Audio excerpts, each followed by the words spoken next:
അനുദിന വിശുദ്ധർ ജൂലൈ 27 വിശുദ്ധ ടൈറ്റസ് ബ്രാൻസ്മ 1881 നെതർലൻഡിലെ ഫ്രിസ്ലൻഡിൽ ജനിച്ചു. അന്നോ ഷുയേഡ് ബ്രാൻസ്മ എന്നായിരുന്നു ആദ്യ പേര്. വിദ്യാർത്ഥിയായിരിക്കുമ്പോൾ തന്നെ എഴുത്തിലും മാധ്യമപ്രവർത്തനത്തിലും കഴിവ് തെളിയിച്ചു. 1898 കർമ്മലീത്ത സന്യാസ സമൂഹത്തിൽ ചേർന്നു.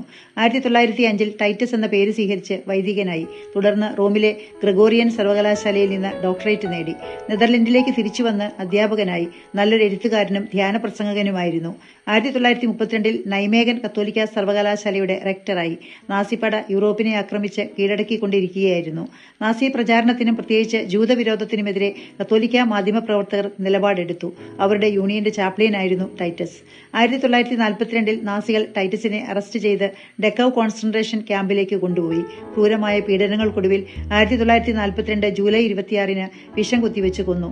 2022 മെയ് 15 ഫ്രാൻസിസ് മാർപ്പാപ്പ ടൈറ്റസിനെ വിശുദ്ധനായി പ്രഖ്യാപിച്ചു.